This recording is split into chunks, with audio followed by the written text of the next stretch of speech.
I never imagined that at 62 years old, I would be driving at 11 Weiss at night through unknown streets, my hands trembling on the steering wheel, and my heart pounding like it wanted to escape my chest.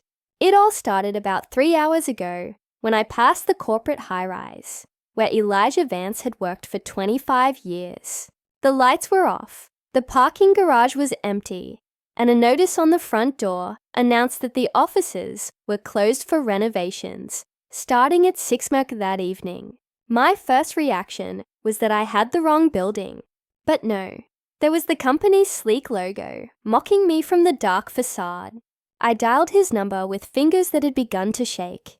"How's the project coming, my love?" I asked, trying to keep my voice casual, normal, like the devoted wife I'd been for 4 decades. His answer was immediate, practiced, and perfect in its deception. "Super busy here, Simone. Can't talk right now. The Tokyo project has us all pushing hard. Don't wait up for me, dear." And then I heard it. Soft moans, muffled laughter, the unmistakable sound of the intimacy I thought I knew so well. My stomach lurched, but my mind, the part of me that had been dormant for years, woke up with terrifying clarity. The family GPS app, which I had insisted we install after Elijah had a small car accident last year, now became my guide to the truth. The blue dot representing his silver Mercedes-Benz S-Class was blinking in an affluent residential neighborhood about 40 minutes from our home in a section of Atlanta we had never visited together. Every mile I drove felt like I was peeling layers off my own skin, revealing something raw and painful underneath. The neighborhood was beautiful, too beautiful. Craftsman-style homes with perfectly manicured lawns, antique streetlights bathing the sidewalks in a golden glow. The kind of place where happy families lived their perfect lives. Elijah's Mercedes was parked in front of a deep, cobalt blue, 2-story house, with hydrangeas on the porch and a wooden swing. There was a light on the second floor, shadows moving behind lace curtains that looked straight out of a decorator's magazine. I sat in my car, parked 3 houses down, watching. My mind was trying to process the scene. But it was like trying to assemble a puzzle with pieces that didn't fit. This wasn't the house of any colleague I knew. It wasn't a hotel, nor an anonymous apartment for clandestine affairs. It was a home complete with a mailbox painted with sunflowers and a welcome mat that read, "The Stanton Family." Then I saw her, a woman, not young as I had feared, but in her mid-40s, peeking out the second-floor window. Her hair was pulled up in a messy bun, and she wore a blue silk robe that I recognized with a sharp stab of pain. It was identical to the one Elijah had given me for our last anniversary, only mine was a wine red. The woman looked down the street with a satisfied expression that hurt more than any gesture of passion could have. My phone vibrated. A text from Elijah. "Leaving the office now, love. Don't wait up. Grab dinner without me." The lie was so blatant, it was almost funny. Almost. I checked my watch. 11:43 p.m. How many nights had I eaten alone, slept alone, lived alone, while he built this parallel life? A boy appeared at the window, next to the woman. A boy of about 10 years old, with dark, wavy hair, just like Elijah's, with the same way of cocking his head when something intrigued him. The woman embraced him, and they both disappeared from my view, likely heading to bed, continuing their nightly routine in their perfect home with my husband. My husband, the words lost all meaning in that moment, floating in my mind like strange, unrecognized objects. 40 years of marriage, 2 grown children, 3 grandchildren, an entire life built on what exactly? Lies, half-truths. A masterful performance.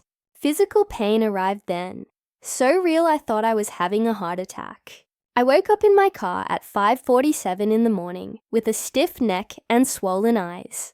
The blue house was still there, proof it hadn't been a nightmare. Elijah's Mercedes was gone. I drove home on autopilot, every traffic light and curve etched into my muscle memory. after decades of living in the same place. I arrived just as Elijah was walking through the front door, briefcase in one hand and a box of donuts in the other. My favorite treat. "Morning, my love," he said, kissing me on the cheek with his usual easy familiarity. "I brought your favorites, the Boston creams.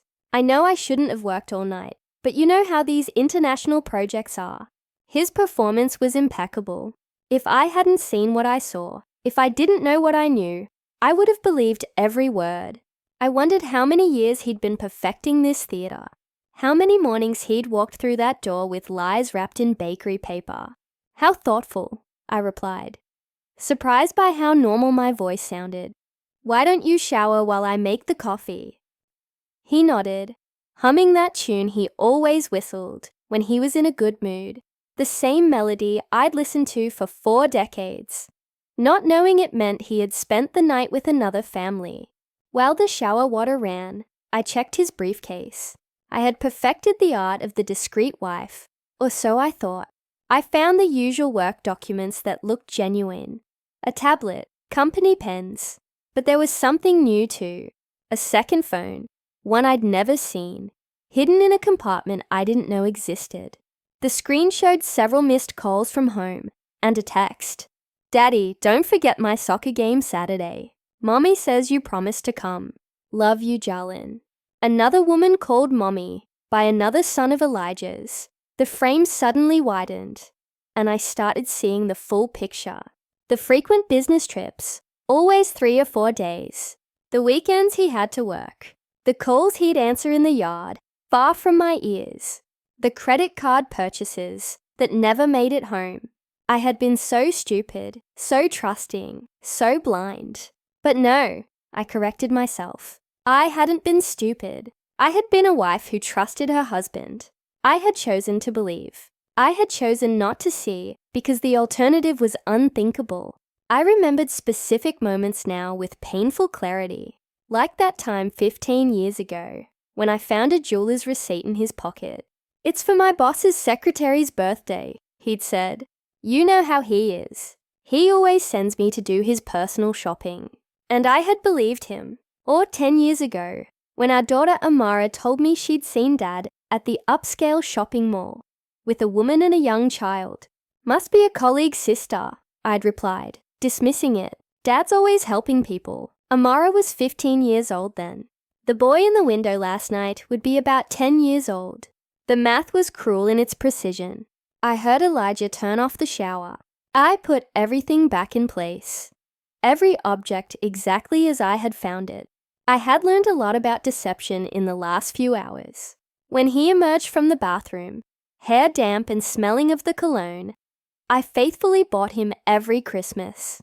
I had the coffee poured and the donuts on a plate. "Sleep well?" he asked, biting into a donut while reading the news on his iPad. Like always, I lied, finding that the false words came easier than I had imagined. "And did you get any rest at the office?" "Slept a couple of hours on the sofa in the conference room," he replied without looking up. Daryl was snoring like a bear in the next office. Daryl. I remembered that Daryl, his supposed partner on late-night projects, had retired 6 months ago. We had celebrated with a dinner where Elijah gave a moving speech about teamwork and loyalty. The irony made me nauseous. "Simone, are you all right? You look pale," Elijah said, touching my forehead with concern that seemed genuine. I waited 3 days before going back. 3 days in which I perfected my own performance, smiling at the right moments, responding to his lies with expected credule, even making love to him one night while imagining the other woman in my place. Elijah suspected nothing. After all, I had been predictable for 40 years. Simone, the devoted wife. Simone, the perfect mother. Simone, the fool. This time I was prepared. I dressed in clothes I wouldn't normally wear. Jeans and a hooded sweatshirt I'd bought with cash. Big sunglasses. My hair tucked under a baseball cap. I looked like another person. And perhaps I was. The old Simone had died in that car 3 nights ago. I arrived at the Blue House at 2 in the afternoon, when Elijah was definitely at his office. The real one this time. I had checked by calling his direct extension. The neighborhood was quiet, only the occasional sound of a barking dog or a landscaper working. I parked on the same street, but closer this time. I needed to see. I needed to understand. The woman, Candace, came out at 2:30, and my heart almost stopped. Not because of her, but because of what she carried. A baby in a front carrier, a baby who couldn't be more than 6 months old. The mathematics of betrayal suddenly became more complex. It wasn't just the 10-year-old boy. So, Elijah had been building this family for how long? I followed her on foot when she started walking through the neighborhood. I kept a careful distance, pretending to look at my phone when she stopped. I watched her enter an artisanal coffee shop, one of those cozy places with sidewalk tables and hanging plants. I sat at a table far away, ordering a coffee I had no intention of drinking. She met 2 other women, both with babies. I listened to them talk about mundane things, diapers, sleepless nights, the exhaustion of motherhood, and then one of them said something that chilled my blood. "Candace, you are so lucky Marcus is so involved. Not all husbands are that dedicated." Marcus. My Elijah was Marcus in this life. Candace laughed, adjusting the baby in her arms. "Yes, though with his work schedule it's complicated. He sometimes has to travel for business, 3 or 4 days. But he always makes up for it when he gets back. He's a wonderful father. The business trips, those 3 or 4 days, were when he came back to me, to his other life, to his other adult children. We were shifts on his elaborate calendar of deceit. I wondered if he had a spreadsheet somewhere coordinating his lies, making sure he didn't mix up names, dates, or stories. "And how is Jalen doing with the new baby?" another woman asked. "Jalouse at first," Candace replied. "But Marcus, my husband, has been incredible managing the situation. He bought him a new baseball glove, and they spend Saturday afternoons together while I rest with the baby." Saturday afternoons, the Saturday work seminars that Elijah never missed. Another puzzle piece fitting into place with nauseating precision. I got up to leave, but then Candace took out her phone to show photos. I couldn't help but glance as I passed her table. There was Elijah, my Elijah, in a family photo on a beach in Turks and chaos, tanned, smiling, carrying the boy on his shoulders, while Candace, pregnant in the photo, smiled beside him. I recognized the resort. It was the same one where Elijah had had a crucial corporate retreat the previous year. I stumbled out of the coffee shop. On the way back to my car, I passed a park where several children were playing. I stopped dead when I heard a familiar voice. "That's it, champ. Kick harder." It was Elijah, my Elijah, who was supposed to be in a meeting with Japanese investors, coaching a youth soccer team. Jalen, the boy from the window, ran towards him with a smile that was a mirror of his father's. I watched him for 20 minutes. This man I thought I knew better than myself. I saw him be the father he had been with our children when they were small, but with an energy, a presence that was painfully familiar, yet strangely alien at the same time. This wasn't acting. It was genuine. It was a father loving his son, a man in his element. Who was the real Elijah then? The man who ate breakfast with me every morning, or the one who coached soccer on Wednesday afternoons, the one who made love to me on Sunday mornings, or the one who took another family to the beach? Did a real Elijah even exist, or just carefully crafted versions for each audience? My phone rang. It was him. "Hey, love. Meeting finished early. Do you want me to pick something up for dinner?" I looked across the park where he was still shouting instructions to the team. "That would be perfect, darling. Bring some wine.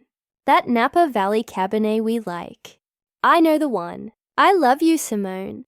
"I love you too," I replied, the words turning to ash in my mouth. That night, as Elijah slept peacefully beside me, his breathing quiet like someone without guilt, I got up and went to the bathroom. I looked at myself in the mirror for a long time, studying every line, every mark that time had left on my face. 62 years old, 40 of them devoted to a man who had built a double life with the precision of a Swiss watchmaker. The tears finally came, silent at first, then racking sobs that I had to muffle with a towel so I wouldn't wake him. I wasn't just weeping for the betrayal. I was weeping for the woman in the mirror.